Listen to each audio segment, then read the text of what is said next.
Ça se mange pas, ça, par contre. Ah là là. Donc aujourd'hui, on va parler d'un sujet très sensible. Ouais, genre le silure. Alors je sais que dans cette vidéo, je vais pas me faire de potes, mais je pense que c'est bien d'en parler quand même. Est-ce qu'il est nuisible, ce petit silure, selon vous?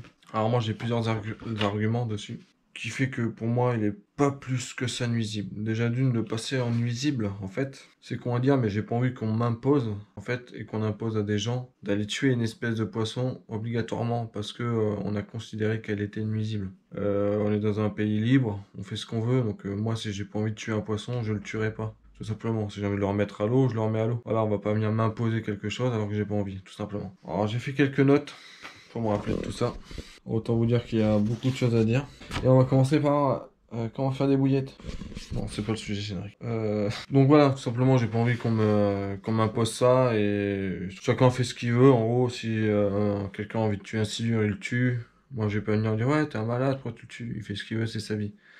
Moi, si j'ai pas envie de le tuer, je le tue pas. On va pas venir me dire, ouais, c'est obligatoire, tu dois le tuer. Non, non, je fais ce que je veux en fait. Deuxièmement, je voulais parler aussi du fait que beaucoup de pêcheurs, enfin de carnassiers, entre guillemets, je suis désolé de le dire, mais les viandards, voilà. Beaucoup de viandards vont dire, ouais, le silure mange tout. Alors non, le silure mange pas tout. Parce que déjà, enfin moi j'ai pu le voir, j'ai travaillé en pisciculture. Donc voilà, je sais que le silure est un poisson qui est aussi cannibale en fait. Donc il va manger des petits à lui, donc il se régule tout seul en fait. Comme le brochet, comme le sandre, comme la perche. Donc voilà, ou tous les carnassiers en fait. Je voulais faire un petit point aussi sur le nombre de pêcheurs qu'il y a en France, parce qu'on est quand même 1,4 million en 2019. J'ai pris une petite base sur 1,4 million. En gros, j'ai enlevé 250 000 parce que la fédération ont annoncé sur leur site qu'il y avait 250 000 cartes journalières. Donc j'ai enlevé ça. Ça fait 1 150 000 de pêcheurs en France. Deuxième en gros sport le plus pratiqué en France, le foot en premier bien évidemment. Donc j'ai pris 1 100 000. Je me suis pris sur une base de 35% de pêcheurs au carnassier. Je pense que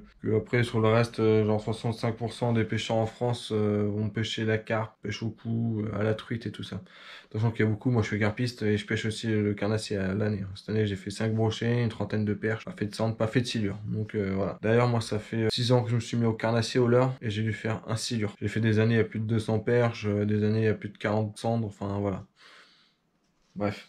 C'est mon avis personnel. Donc environ 35% de pêcheurs, je pense, qui pêchent le carnassier et qui surtout vont en garder. Après, je compte pas les pêcheurs no kill et les viandards parce que, petite anecdote personnelle, j'étais dans Nantes, j'habitais à Nantes et on était venu pêcher au leurre avec mon meilleur pote au niveau de l'Erne en fait. Et juste en face, il y avait, moi je fais un petit broc tranquille, bon, au petit rock vibe. Hein, de chez Rennes. Et un mec en face, il a fait, sans vous mentir, entre 15 et 30 cendres. Il arrêtait pas. En fait, il fait des descentes. Il faisait que ça, paf, paf, cendre. Et franchement, on a bien gardé au moins une dizaine, sans vous mentir. Hein. Il y a toujours eu des abus. Voilà, c'est comme ça. Donc pour moi, je me suis basé sur une base de 35% de pêcheurs en carnassier et qui surtout en gardent environ entre 2 et 3, on va dire en moyenne, de carnassier. Il y en a même qui se mettent complètement à remplir leur congélateur, ça je l'ai vu, hein. Comme je vous l'ai dit, des mecs qui en font 20 ou 30 dans la journée, ils en gardent plus de la moitié et ça remplit les congélateurs. Donc ce qui nous fait en gros sur 35% d'un million 100, ça nous fait environ 400 000 pêcheurs qui gardent du poisson. Donc 400 000 pêcheurs qui gardent entre 2 et 3 poissons par an, ce qui nous fait en gros une base de 1,2 million de poissons gardés dans l'année, 1,2 million. Et si on prend en soi sur ces 1,2 million de poissons, on va dire qu'il y a plus de brochets que de perches.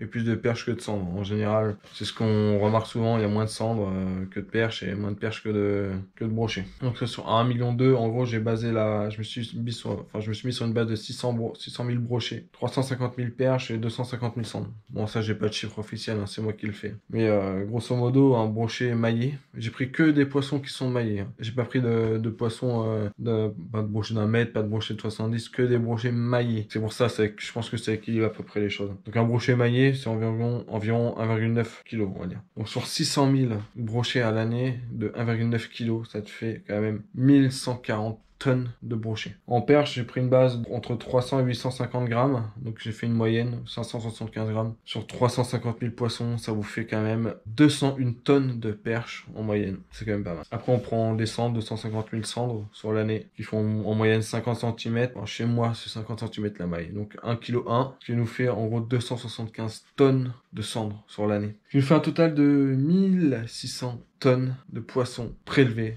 Et pour moi, je pense que c'est même plus que ça. Je me suis vraiment basé au minimum de toutes les infos que j'ai trouvées sur Internet, tout au minimum. Ce qui nous fait en moyenne, sur à peu près 10 ans que le silure est en France, ce qui nous fait environ 16 000 tonnes de poissons sur ces 10 ans qui ont été prélevés. Je pense pas qu'on en ait mis autant dans nos eaux. Et entre le cannibalisme, des brochets, des sandres, des perches, des poissons-chats également qui mangent beaucoup d'œufs, et le silure forcément qui est rentré. Mais enfin, le silure, ça fait 10 ans qu'il est en France et il est implanté, il fait partie de l'écosystème. Hein. Faut arrêter de dire que le silure, ça y est, il a tout bouffé, il est arrivé, il a tout mangé. Non. J'en ai vu des silures se manger entre eux, hein, tout comme des brochets. On prend l'exemple par exemple de l'Irlande, qui est un pays extraordinaire. Tout le monde dit ouais, c'est le meilleur pays, il y a du brochet partout. Parce qu'en France, on ne juge que par le brochet et le sandre. D'ailleurs, le sandre n'est pas d'origine de nos eaux. On prend toujours l'exemple du brochet, mais en Irlande, il n'y a quasiment pas de poisson fourrage en fait. Les brochets se mangent entre eux. Ils se régulent tout seuls. Et dans nos eaux, ça fera pareil. Ils vont se réguler. Bref, on parle du silure, mais il y a d'autres soucis. Comme je l'ai dit, j'étais en pisciculture. Moi, ça m'est arrivé, je vous raconte une anecdote. On va s'attaquer aux oiseaux piscicoles qui sont protégés en France. Dans le monde d'ailleurs, je pense. On arrivait, j'étais dans la Vienne. Dans la Vienne, il y a la Brenne, pays des 1000 étangs. Je pense que beaucoup le connaissent, cet endroit. On devait vider un étang de 25 hectares. Bel étang, bel étang. Ça a pris une semaine et demie, je crois, à ce qu'il se vide. Et plus les jours avançaient, et plus il y avait des cormorans sur l'étang. La première fois, il doit y avoir 10, 15 cormorans. Deuxième fois, 50 cormorans. Et le dernier jour qu'on est venu pour pêcher l'étang au filet, il y avait plus de 500 cormorans. Je vous jure, sur 25 hectares, sur le reste de l'eau, c'était noir. Noir, avec les cormorans partout. Je parle là que des cormorans. Je parle pas des hérons, des aigrettes, des mouettes, enfin plein de poissons d'oiseaux piscicoles en fait. Hein, je parle exclusivement de le cormoran parce que le cormoran fait extrêmement de dégâts. Et les pisciculteurs commencent à en avoir ras le cul. Enfin, je le dis, je suis cru. Un cormoran mange entre 400 et 600 grammes de poisson par jour. Vous imaginez? Cormoran. Dans les années, j'ai été sur des sites. Hein. Là, c'est des trucs officiels. Dans les années 1983, je crois que c'est l'année où le cormoran est passé en espèce protégée. Il y avait environ 14 000 cormorans en France. 14 000. À l'heure d'aujourd'hui, il y en a des centaines de milliers qui ont été recensés. Des centaines de milliers. Alors j'ai pris une base la plus petite, 400 grammes de poisson par jour. Sur une base de 100 000, il y en a des centaines de milliers. Donc j'ai pris 100 000. Je me suis basé vraiment sur une base de 100 000. Ce qui nous fait environ 400 grammes par jour. Ce qui nous fait 164 kilos par an pour un cormoran. Ce qui nous fait sur 100 000 cormorans, fait une base de 16 400 tonnes. En une année, les cormorans mangent autant de poissons que les pêcheurs en gros. Donc là c'est quand même extraordinaire. Donc 16 400 tonnes, vous imaginez, enfin bon, on remonte 10 ans de ça, il n'y en avait peut-être pas 100 000, il y en avait peut-être 50 000, donc il y en avait peut-être beaucoup moins. Mais si on remonte sur tous les ans, et moi j'ai vu des cormorans attaquer des brochets de 40-50 cm, hein, et largement, hein. Il y mange, hein. Un truc de malade. Mais installer des systèmes en fait sur les étangs qui permettraient d'empêcher les cormorans en fait de venir. Je voulais parler de nos petits amis les anguilles, les civelles. Est-ce que c'est vraiment la faute du silure que la civelle disparaît? Non, c'est de la pêche professionnelle. Est-ce que c'est de la faute des silures que les sturgeons disparaissent des estuaires, surtout celui de la Gironde? Non, braconnage, pêche professionnelle. Voilà, faut savoir que l'esturgeon est un poisson quasiment préhistorique en fait. Hein. Il est là depuis plus d'1 million d'années, enfin pas en France, hein, mais sur la Terre. Et à l'heure actuelle, il y en avait beaucoup dans l'estuaire de la Gironde. À l'heure actuelle, il y en a quasiment plus. Quasiment plus. C'est une espèce plus que menacée. Donc si vous en faites, franchement, faut remettez-la à l'eau. C'est plus que rare. C'est un poisson qui est extrêmement rare. La civelle, c'est pareil. Elle a été surpêchée. L'or blanc, on appelle ça l'or blanc. Mais elle est surpêchée et maintenant, c'est quasiment plus d'anguilles. C'est une espèce menacée. Donc voilà. Donc pour vous, est-ce que c'est le silure ou est-ce que c'est l'humain qui est coupable de la surpêche, de la disparition des espèces? Vous pouvez discuter de tout ça en commentaire. Je suis ouvert à toute discussion. Vous pouvez me dire en commentaire si jamais vous n'êtes pas d'accord avec ce que je vous dis. Si vous voulez débattre, je réponds à tous les commentaires, il n'y a aucun souci. Vous pouvez me dire tout ce que vous voulez. Si vous voulez que le silure soit tué, eh ben c'est votre choix, c'est pas à moi de choisir ce que vous voulez faire en fait. Mais en gros, si vous voulez, le fait de passer l'espèce nuisible ne changera rien. Ça veut dire qu'une personne comme moi, qui n'a pas envie de tuer un poisson, tu passes l'espèce nuisible, je vais pas du jour au lendemain me dire ah ben vas-y, je ouvre le ventre et puis je la fous dans le fossé. Non, moi j'ai pas envie de le faire, je le ferai pas, qu'elle soit nuisible ou pas. Une personne qui veut que l'espèce passe nuisible, qu'elle soit nuisible ou pas, cette personne ne va pas faire la différence en fait. Elle va faire un silure, elle est pas nuisible, il aura le droit de la tuer, c'est un carnassier, donc il va le faire. L'espèce passe nuisible, il va la tuer quand même. Donc ça ne changera rien, en gros. Grosso modo, passer l'espèce nuisible ne servira strictement à rien. Bref, bon, il me reste plus que 5% de batterie, donc je vais faire court. Donc en gros, pour moi, voilà, comme je l'ai dit, le silure n'est pas si nuisible que ça. En gros, il s'est habitué, ça fait 10 ans qu'il est dans nos eaux, il s'est habitué à tout ça. Les autres espèces se sont habituées parce que moi, il y a 2 ans, c'est une année où j'ai fait énormément de cendres. Donc voilà, il faut connaître les coins, c'est de la pêche, hein, donc voilà. On entend beaucoup les anciens, on appelle ça les anciens. Ah, les anciens. Ah, ils nous sortent. Oh non, avant, il y avait. Ah non, avant, ouais. C'était mieux avant quand même. Il y avait plus de poissons. Ouais, tu remontes à 40 ans en arrière, quoi. Ou 50 ans. Oui, forcément. Il y a 50 ans, je vous l'ai dit. Hein. Sur 10 ans, une tonne. Sur 10 ans, pardon, environ 1600 tonnes. 1600 tonnes. Alors, si tu remontes 40-50 ans en arrière, ça te fait 6 fois plus, quoi. 5 ou 6 fois plus. Donc oui, forcément, il y a moins de poissons. C'est logique. Si on consomme plus que ce que le poisson se reproduit, il y aura moins de poissons. C'est une évidence. On est d'accord. Ensuite, avant l'arrivée du silure en France, ça fait plus de 20 ans que je pêche, qu'avant l'arrivée des silures en France, j'entendais déjà les anciens nous parler de ça. Ah non, mais il y avait plus de poissons avant. Dès que le silure est arrivé, ah non, mais c'est à cause du silure qu'il n'y a plus de poissons en France. Faut savoir, tu me l'as dit ça avant, et là maintenant tu mets ça sur le silure. Illogique ce que tu me dis.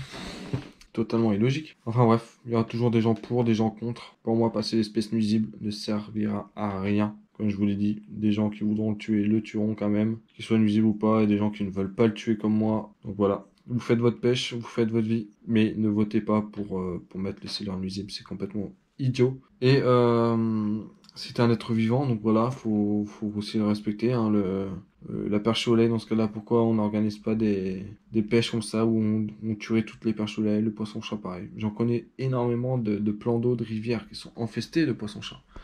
Il faut savoir que le silure en mange, tout comme le black bass. Donc voilà, pour moi, le silure peut avoir des avantages comme des inconvénients, comme toute espèce en fait. Voilà. Donc voilà, ça sera tout pour moi. J'espère que cette vidéo vous aura plu. N'hésitez pas à débattre dans les commentaires, à vous abonner si ce n'est pas déjà fait, et à me lâcher un maximum de likes, parce que c'est important pour le référencement. J'arrive à parler, moi. Wow. Pour le référencement sur YouTube. Et oui, et si vous faites un peu de recherche sur Internet, si vous voulez pas que le silure... Enfin, si vous voulez pas. Si vous voulez un minimum protéger cette espèce, il y a des pétitions, on peut en trouver sur en ligne, parce qu'il y a des rumeurs et des lettres qui ont fuité, entre guillemets, sur certains pêcheurs professionnels hein, qui voudraient organiser comme des battues en haut, au filet, dans nos rivières, pour attraper le silure. C'est une superbe idée, ça. Ouais. Mm. Ouais, c'est une très bonne idée. C'est vrai qu'un brochet d'un mètre, 1m10, il va survivre. Il va survivre à ça. Ouais. Mm. Et un centre d'1 mètre, il va survivre à ça. Une perche de 45-50 aussi. Une carpe de 30 kg va survivre. Se faire attraper comme ça et compressé par plein de poissons. Enfin, dans les rivières, mec. Même dans les étangs. Il y a des déchets, il y a des arbres. Passer le filet, enfin, tu veux forcément louper. Le silure sera toujours là. Tu peux pas détruire une espèce comme ça. Faut réfléchir un peu dans la vie. Hein. Enfin bref, voilà. On n'est pas tous d'accord. Hein. Mais bon, voilà, moi je resterai sur ce point-là. On n'oblige pas des gens à tuer juste parce qu'on l'a décidé en fait. C'est tout. Ça sera tout pour moi. Le silure, pour moi, ne sera jamais nuisible et je le remettrai toujours à l'eau. Voilà. Je sais que je vais pas me faire des potes, hein, mais voilà, c'est comme ça. Quoique, je pense que beaucoup de gens qui sont sur YouTube sont beaucoup pour la pêche no-kill maintenant. Enfin, la nouvelle génération. Je connais pas beaucoup d'anciens qui pêchent en no-kill. Si, je connais un collègue à moi qui a plus de 60 ans et qui est pêcheur no-kill depuis pas mal d'années. Donc voilà. Mais sinon, beaucoup de notre génération à nous qui arrivent sont des pêcheurs no-kill. Allez, je vous dis topette. Ciao, ciao. Ne les tuerons pas, qu'ils soient nuisibles ou pas. Bon, deux jours après cette petite vidéo, je suis sur le site de la fédération, parce que j'ai fait encore quelques recherches sur le silure. Je suis sur un site de la fédération de pêche, voilà, qui ont fait des études sur le silure et le comportement du silure. Et je vous mettrai en grosso modo ce que j'ai trouvé. Donc on voit un tableau, pas un groupe. Il y a marqué groupe, alors, voilà. Les éléments acquis montrent que le silure est maintenant présent dans la grande majorité des eaux en France. Ça, tout le monde le sait. Son impact sur les peuplements piscicoles a été déterminé en partie. D'accord? Donc il y a marqué groupe. Donc poisson non migrateur avec les effets. Poisson migrateur. Non migrateur, pas d'effet particulier.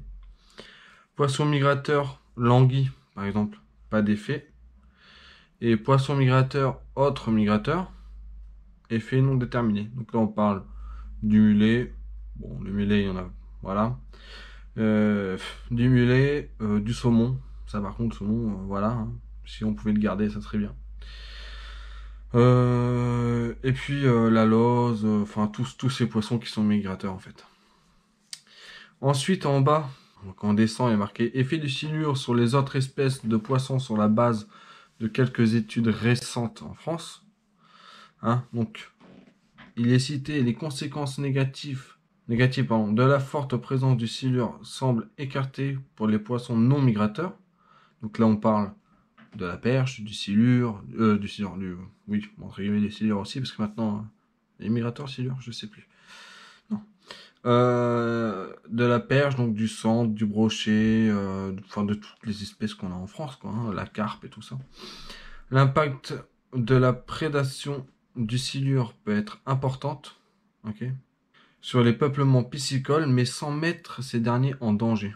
Par contre, s'il est avéré que les silures consomment des poissons migrateurs et que ceux-ci rentrent parfois pour une forte proportion de leur régime alimentaire, aucune étude ne quantifie à ce jour. Donc, en gros, ils n'en savent rien du tout.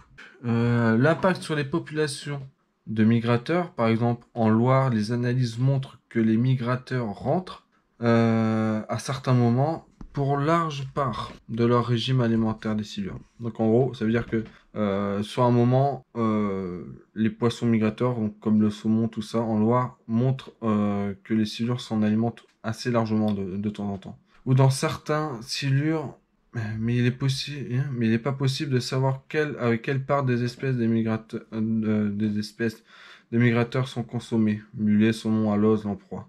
Ok. Donc ils savent pas, par exemple, si les silures consomment 80% de mulet et 10% de saumon et 10% d'alose. Ça, on n'en sait rien. Ni quel impact de cette prédation sur leur population. Donc en gros, ils savent pas du tout. Ils savent que les silures n'est pas pénible, on va dire, pour les poissons présents dans nos eaux, sauf peut-être pour les poissons migrateurs. Donc après, oui, c'est ce qu'ils mettent en gros. Le silure n'est pas le top prédateur pour la chaîne trophique. Okay. Son régime alimentaire est très varié, même si certains individus se spécialisent parfois. C'est qu'on a souvent remarqué que le silure mangeait beaucoup de brème et de la carpe. Bon, voilà. La brème, c'est un poisson qui est important parce que c'est un poisson de fond, comme la carpe, comme la tanche, comme beaucoup le barbeau, tout ça. Le silure ne semble pas affecter la population des autres prédateurs, même s'il y a parfois compétition entre ces espèces. Donc il faut savoir que c'était déjà le cas entre le brochet et le sandre. Voilà. Il faut savoir que dans un plan d'eau, si vous mettez du brochet et du sandre, souvent au bout de 10-15 ans, si vous ne faites pas vidanger les étangs assez souvent, il y a une espèce qui va dominer l'autre. C'est automatique. Parce que il y a conflit entre le brochet et le sandre. C'est comme ça. Il y a une espèce qui prendra le dessus forcément au bout d'un moment. C'est le problème des prédateurs. Mais en rivière, ça cause pas de soucis parce qu'il y a toujours des endroits où se cacher. Voilà. Dans un plan d'eau, c'est fermé, donc tu peux pas te cacher. C'est pour ça, moi, je suis pas fan du silure en plan d'eau. Mais en rivière, bon, bah, voilà, quoi. Ils s'habituent. Et les autres espèces cohabitent très bien. Le silure peut consommer 50% de la productivité piscicole sans que cette consommation ne mette en péril le peuplement piscicole. Donc en gros, le silure peut aller jusqu'à manger jusqu'à... Ouais, je pense que ça fait un peu beaucoup là. 50% d'une productivité piscicole. Après, est-ce qu'il parle de productivité dans des bassins ou en étang? Je sais pas du tout. Ou alors est-ce que c'est la productivité que les pisciculteurs mettent dans l'eau? Je pense que c'est ça. Genre les lâchers de brochet, tout ça. La prédation du silure sur les poissons migrateurs ne semble pas différente en aval des ouvrages ou en eau libre. La difficulté pour les migrateurs à l'aval des barrages peuvent apparaître plus par blocage comportemental que par prédation des silures. Donc les études visant la qualification des impacts du silure sur le peuplement des poissons migrateurs sont envisagées. Ça, je ne pense pas que je l'ai mis. Si, bon, je sais plus. Mais les difficultés techniques liées à l'échantillonnage dans les grands milieux, fleuves, Ouais, retarde l'acquisition d'informations sur cette problématique. Ouais, mais c'est un peu normal. Parallèlement, des éléments récents obtenus dans le Rhône, qui est le premier fleuve français colonisé par le Silure, montrent que la population de ces derniers est en phase de stabilisation, voire régression. Ça confirme ce que je disais en fait. Ça va faire au moins... Attends, cette stabilisation intervient après moins de 30 ans de colonisation. Et l'un de ces mécanismes est le cannibalisme. C'est ce que j'ai dit. Voilà, le Silure est un cannibale, comme 99,9% des poissons carnassiers. Non négligeable, des très gros silures sur leurs congénères. Ce que je vous ai dit. Un gros silure va manger un petit silure si lui passe devant le nez. C'est logique. Donc voilà. Jusque-là, tout ce que je vous ai donné comme information, vous pouvez le retrouver sur le site de la fédération. Je vous mettrai le lien dans la description, comme ça vous l'aurez. Ça sera clair et net. Et puis, je voulais parler aussi d'un sujet. Je viens juste de voir sur la chaîne Total Carp. Donc, je viens de voir un sujet intéressant. C'est que la fédération veut passer les carpes amour en nuisibles. Est-ce que c'est une blague? Je sais pas. La carpe amour a été introduite en France pour nettoyer nos eaux de toutes les algues, en fait. Hein? On ne maîtrise absolument pas la reproduction de cette espèce. C'est-à-dire que elle est très compliquée à gérer. Et là, en fait, enfin, c'est bizarre la reproduction de l'amour blanc. On peut pas la refaire en étang, en fait. Dans un étang, c'est impossible à faire. Et la plupart du temps, on les met en étang. Et là, ils nous parlent de poissons nuisibles et envahissants. J'arrive pas à comprendre leur délire, en fait, à la fédé. Enfin, bref. Moi, je pense que l'amour blanc, voilà, ne peut pas se reproduire en étang. Donc, je vois pas en quoi elle est dangereuse. Je pense que, enfin, je vous mettrai le lien de la chaîne et de la vidéo de Total Carp. Vous pouvez aller la voir, c'est assez sympa à voir. Moi, je vous dis topette, à bientôt.